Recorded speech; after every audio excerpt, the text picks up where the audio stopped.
Assalamualaikum warahmatullahi wabarakatuh. Selamat pagi, perkenalkanlah saya Dr. Naningsih, spesialis saraf konsultan KIC MKM.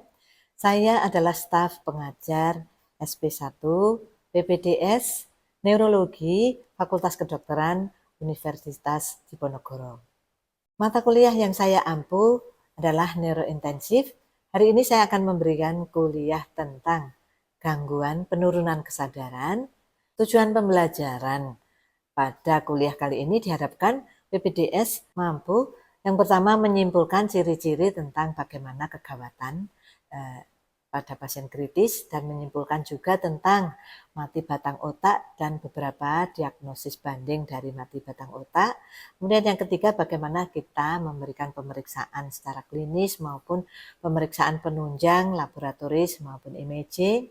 Kemudian selanjutnya bagaimana kita menyimpulkan pasien ini memerlukan perawatan, tindakan, dan penanganan di neurointensif. Metode kuliah yang akan saya pakai berupa tatap muka di kelas, tanya jawab, diskusi, kemudian dilanjutkan dengan bedside teaching. Mari kita ikuti kegiatan perkuliahan.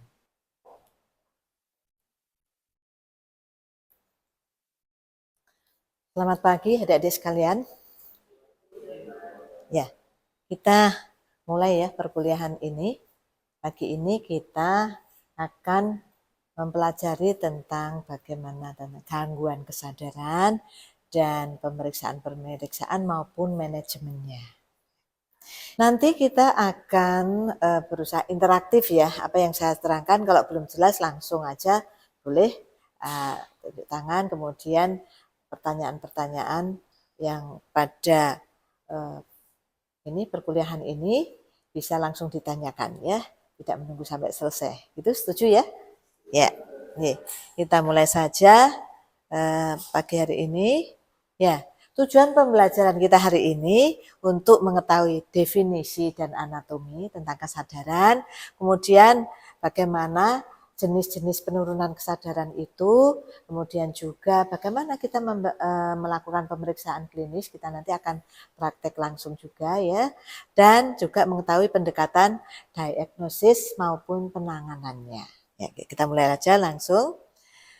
Tentang pertama adalah definisi kesadaran, bahwa kesadaran itu meliputi keadaan dua hal yang penting, yaitu wakefulness ya, bangun, maupun yang kedua awareness. Awareness itu mengetahui sekitar kita ini ya, jadi sadar dirinya dari lingkungannya. Nah, kemudian sedangkan ini pada kesadaran menurun, pasien ini atau seseorang yang pada kondisi di mana dia tidak awake, tidak aware, ya, sehingga di sini keadaannya total untuk dia tidak mengerti diri sendiri maupun lingkungannya, ya, dua-duanya, ya.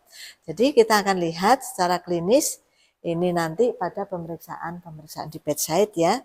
Kita akan lanjutkan. Nah, ini anatominya kita akan melihat wakefulness atau bangun ya, ini dipandu atau didukung oleh yang namanya aras. Aras itu A ascenderen naik, R retikuler. Retikuler itu seperti rete, jaringan, jala.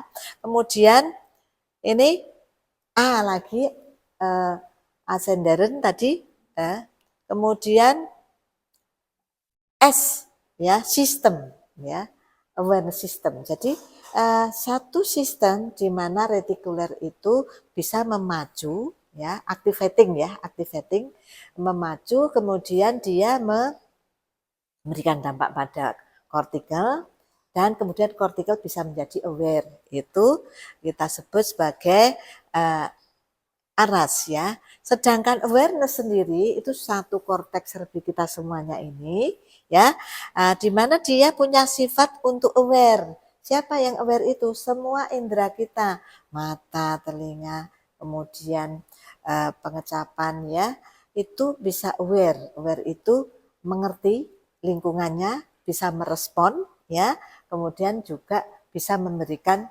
sesuatu input dan merespon yang masuk ya, memberikan output juga.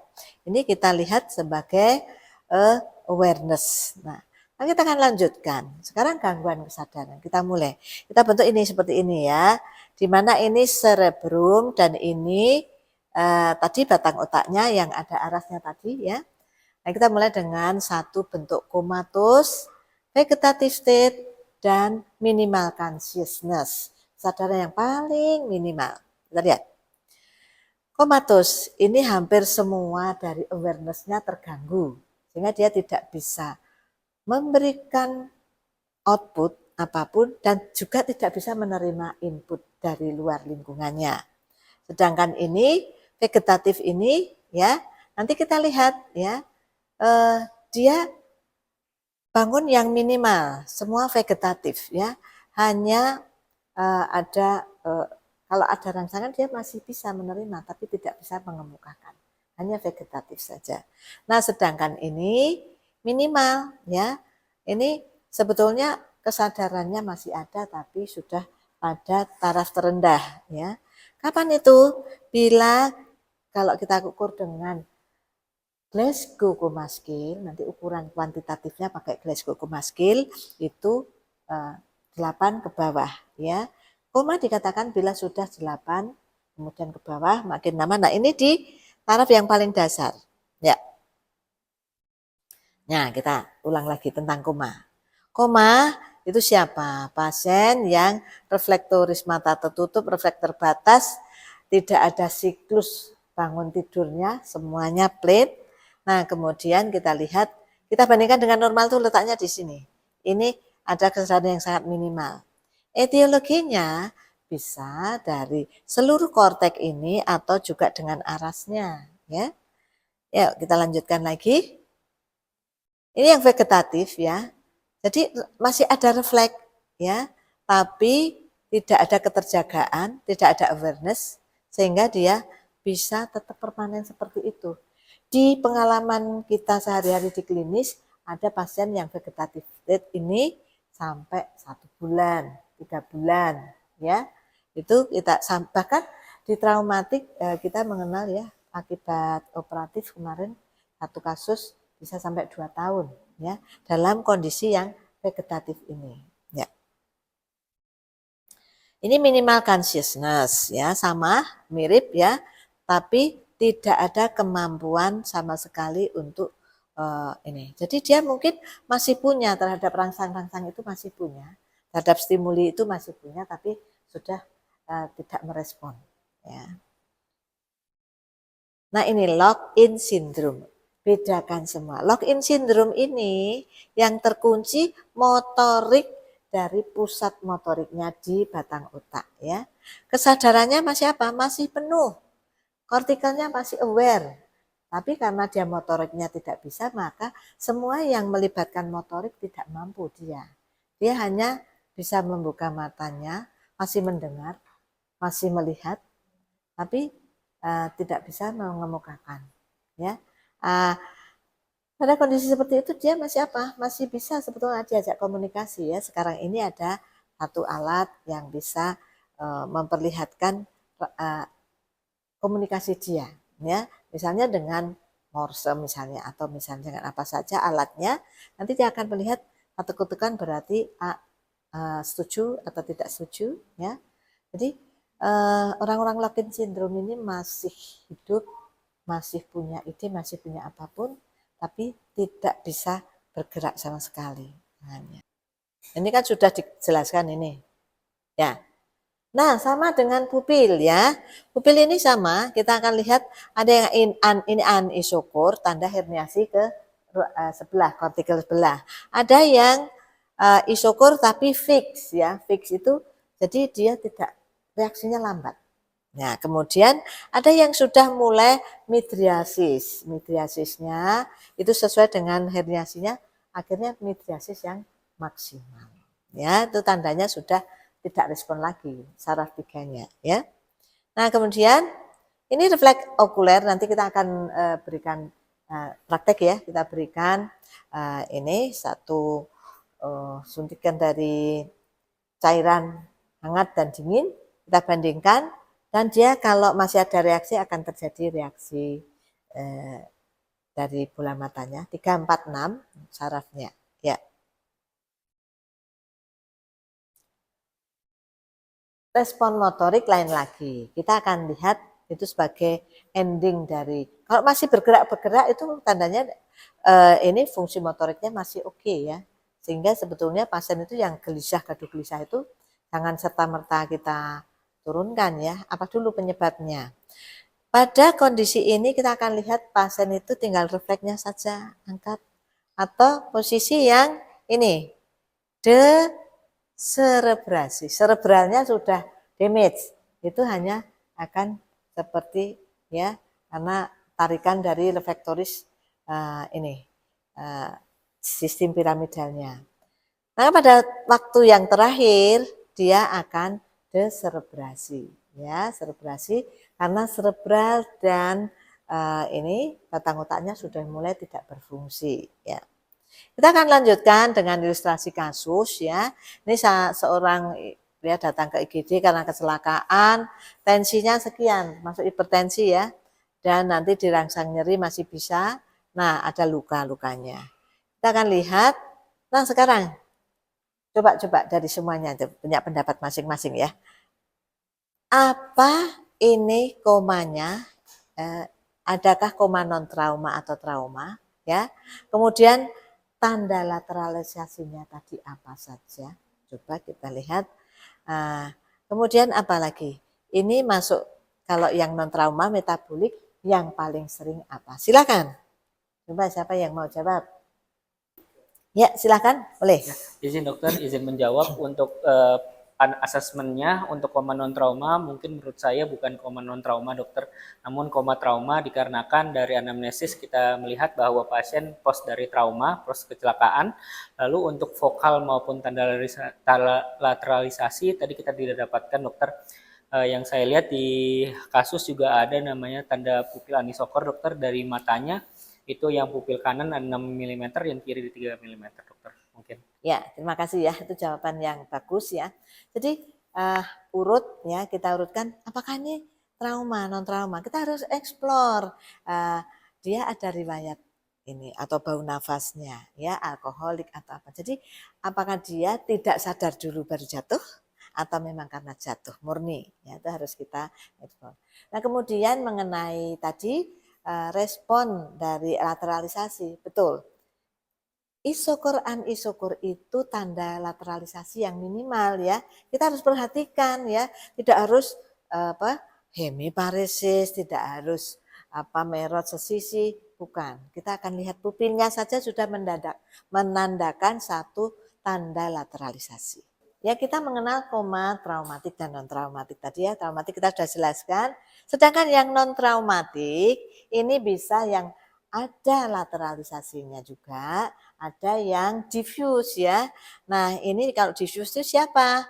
Ini bisa tentang koma-koma yang hipoksia, latar belakangnya, juga koma yang metabolik, intoksikasi, bahkan infeksi, ataupun beberapa penyebab intrakranial maupun ekstrakranial bisa semua ya. Oke. Nah, kemudian ini beberapa obat-obatan yang ditengarai bisa menjadi penyebab penurunan kesadaran ya. Obat yang rutin dipakai, obat yang tidak rutin, obat yang dipaksa, psikotropik, obat yang overdosis ya. Obat apapun kalau overdosis itu punya penyebab, bisa menjadi penyebab penurunan kesadaran ya. Nah, ini kita lihat sekarang bagaimana manajemen awal. Karena sudah di neuroemergensi dasar memahami ini beberapa resusitasi dasar, airway, breathing, circulation ya. Dan kemudian ini drug ini bisa, neurologi bisa. Ini satu mnemonik yang memudahkan kita untuk bisa memperbaiki kondisi keadaan di gawat darurat ya. Jadi harus kita lakukan untuk spesifikasi dia akan kemana ya, dari IGD dia kita kirim kemana, ke ICU atau masih bisa ke ward atau ke bangsal ya, itu kita bisa pilih dengan tanda-tandanya ya. Bila dia memerlukan perawatan ICU itu pada koma-koma dengan GCS kurang dari 8 karena dia tidak secure airway-nya ya. Kita harus memberikan airway yang adekuat, mungkin kita perlu intubasi atau pemasangan ventilator. Kemudian yang kedua ada tanda-tanda herniasi tadi ya, anisokor, kemudian lateralisasi ya, itu bisa. Ini ada kejang berulang lebih dari 5 menit, kita tetap harus observasi di ICU ya. Dan ini gangguan hemodinamik ya, ada yang tensi tidak stabil. Hipertensi emergensi sama juga dengan hipertensi atau hipotensi, sama, itu harus ada pengawasan hemodinamik ya. Nah, ini gangguan metabolik yang berat atau di trauma itu beberapa cedera kepala sedang berat, itu harus kita observasi di ICU. Nah, ini beberapa pasien-pasien yang tidak sadar karena memang mendapat perlakuan intervensi pos pembedahan, pasca pembedahan ya, itu kita masukkan ke ICU juga. Ya. Nah, sekarang untuk intubasi ya, intubasi ya. Tadi kita sudah mengenal kemarin di dasar pasien-pasien yang dengan nasal kanul kemudian tidak adekuat, kemudian kita alihkan ke face mask ya. Nah, sekarang pasien-pasien mana yang punya indikasi intubasi ya? Adalah pasien dengan GCS kurang dari 8 ya, 8 ke bawah. Itu karena apa? Dia tidak secure untuk airway-nya. Sering lidahnya drop ke belakang karena kesadarannya yang menurun ya.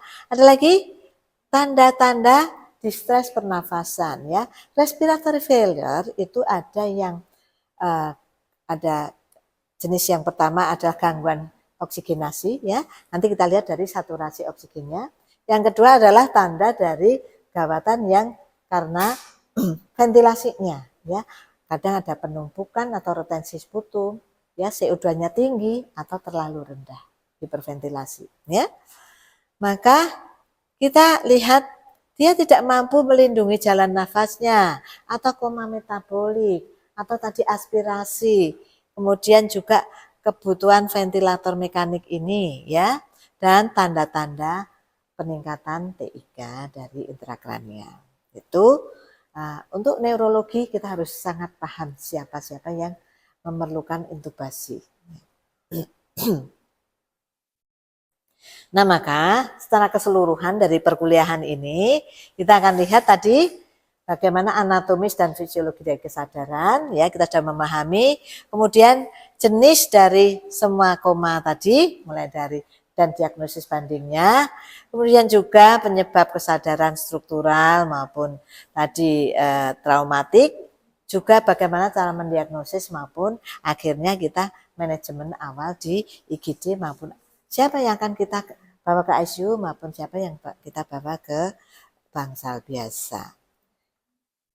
Ayo dari apa yang kita sampaikan mungkin ada kurang jelas, pengalaman boleh, pengalaman waktu jadi dokter jaga atau apapun silahkan. Ya silahkan, boleh. Izin dok, mungkin saya bertanya tentang yang tadi pendekatan ABCDEFGHI dok, yang tentang H-nya itu herniasi dok. Untuk yang manajemen, jika kita menemukan pasien manajemen herniasi, sebagai dokter apa yang harus kita lakukan dok? Ya sama ya, kita harus melihat tanda-tanda herniasinya dulu. Kita pastikan kemudian anamnesis kepada keluarga, kemudian tanda herniasinya ya itu sudah ringan, sedang, berat, baru kita kemudian melakukan apa yang bisa kita intervensikan ke dia. Misalnya yang pertama, dia ada tekanan intrakranial yang meningkat ya. Tanda-tandanya ada muntah, ada dari kepala hebat atau bradikardi. Kita lihat tanda-tandanya klinis. Pastikan itu ya. Ada juga kesadarannya yang menurun tiba-tiba ya. Maka kita harus melihat ada kecenderungan ada udem cerebri yang bisa menyebabkan tekanan intrakranial meningkat. Kita akan lakukan manajemen penurunan tekanan intrakranial yang meningkat. Itu sebenarnya hal yang harus kita lakukan dari awal ya. Kalau sudah ada tanda-tanda udem cerebri atau peningkatan tekanan intrakranial, kita harus lakukan sesegera mungkin. Hal yang paling mudah adalah elevasi bed ya. 30 sampai 45 derajat itu cukup untuk membuat perfusi ke otaknya bagus ya, dijaga, dan drainase vena itu juga terjaga bagus, sehingga ada keseimbangan dua itu. Lain kalau kita tegakkan 90 ya, 90 itu maka perfusi ke atas mungkin akan terganggu, sehingga dari penelitian kita lihat bahwa 30 sampai 45 itu hal yang ideal untuk elevasi bed ini ya. Kemudian kita akan lihat manajemen yang lain, kita bisa lakukan dengan intervensi terapi obat-obat dengan hiperosmoler, manitol ya. Kemudian beberapa hal yang lain. Ya, itu tadi pertanyaan yang bagus ya. Tapi ini sebetulnya lanjutan dari kuliah ini. Nanti di kuliah kedua kita akan melanjutkan dengan bagaimana penanganan dari bagaimana kita mengusahakan penanganan untuk menurunkan tekanan intrakranial ya. Tadi bisa dengan elevasi bed yang mudah, tapi nanti ada tahapan-tahapannya ya. Kita akan lanjutkan di session kedua. Ada lagi pertanyaan? Ayo siapa? Boleh apa saja, silahkan. Ya silahkan pertanyaannya. Baik dokter, izin mengkonfirmasi. Tadi kan sempat sudah dijelaskan terkait pemberian tindakan intubasi pada pasien dengan penurunan kesadaran. Ya. Salah satunya itu ada tanda herniasi dan peningkatan TIK. Berarti tanpa kita perhatikan GCS 8 harus kita lakukan intubasi gitu dok. Kira-kira alasan kita lakukan intubasi segera apa gitu dokter? Terima kasih. Jadi sebetulnya kalau kita intubasi tidak sekedar mereka-mereka yang punya tekanan intrakranial meningkat. Beberapa pasien tanpa tekanan intrakranial meningkat ya, pasien metabolik ya, kemudian koma struktural tapi masih belum mencapai tekanan yang tinggi, itu pun kita perhatikan GCS-nya sudah turun karena areanya di area komanya atau jejasnya di tempat-tempat kesadaran yang penting di batang otak misalnya, di pons misalnya, itu belum, mungkin tidak ada tekanan intrakranial ya perubahannya, tapi dia sudah penurunan kesadarannya sudah sangat rendah ya di bawah 8, ya kita harus intubasi ya. Jadi tidak harus ada kondisi tekanan intrakranial yang meningkat. Sudah jelas ya jawabannya?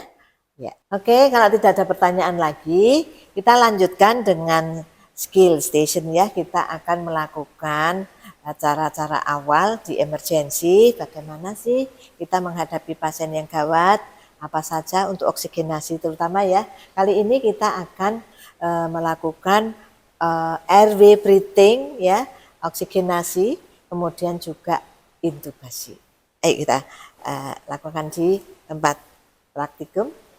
Adik-adik sekalian, kita akan mulai dengan bagaimana kita melakukan praktek intubasi ya.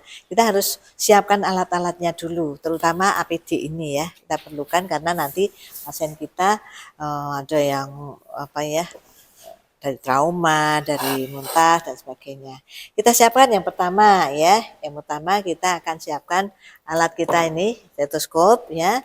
Kemudian alat bantu yang keberhasilan pertama belum berhasil yaitu nasal kanul dan masker ya, masker.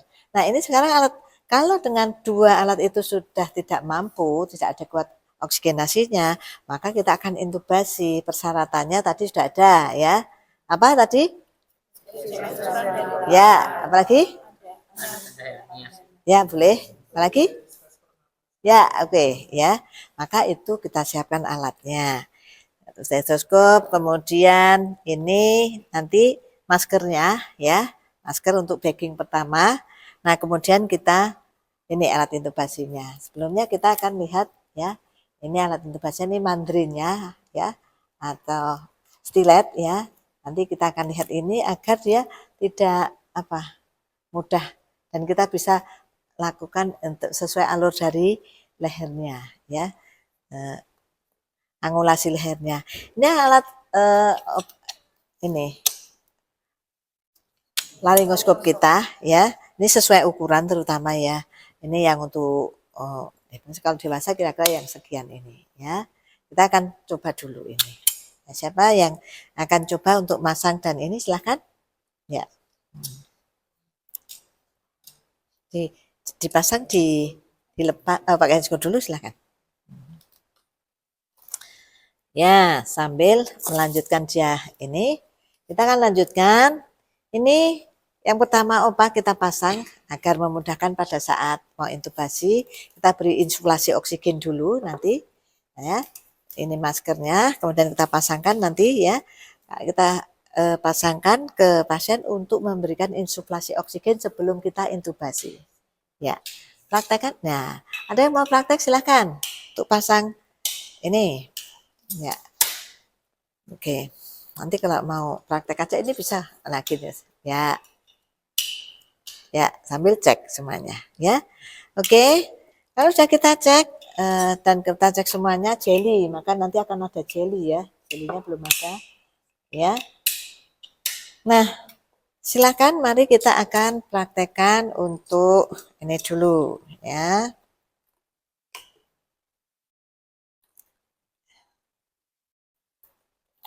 Ya. Kita akan lakukan ya. Kalau sudah 100%, maka kita akan ini ambil ya. Ya, ambil sesuai alurnya. Nah, kemudian kita akan lakukan ya. Kamu nanti akan memberikan ke saya. Nah, kemudian kita akan ya. Kita akan menyusur ya, membuka ini. Ini kita buka ini. Kita susur dari sini ya. Kemudian akan kita lihat plika vokalisnya. Ayo, boleh melihat plika vokalis silahkan. Di situ ada plika vokalisnya. Ini ditekan di sini ya, kita tekan di sini. Kita lihat plika vokalisnya. Ya. Bentar.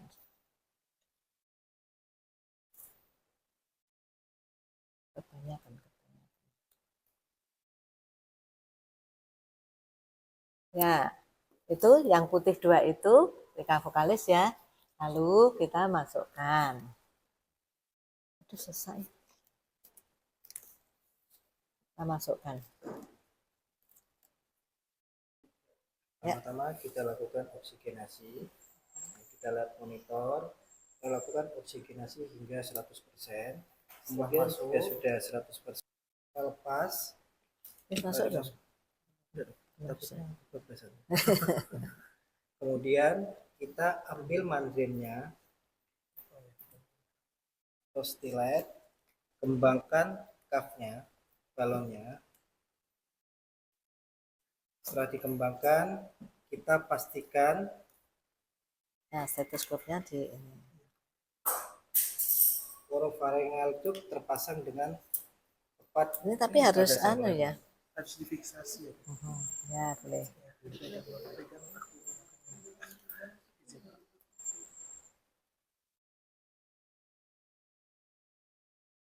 Sini demikian tadi ya, kita sudah praktik untuk intubasi.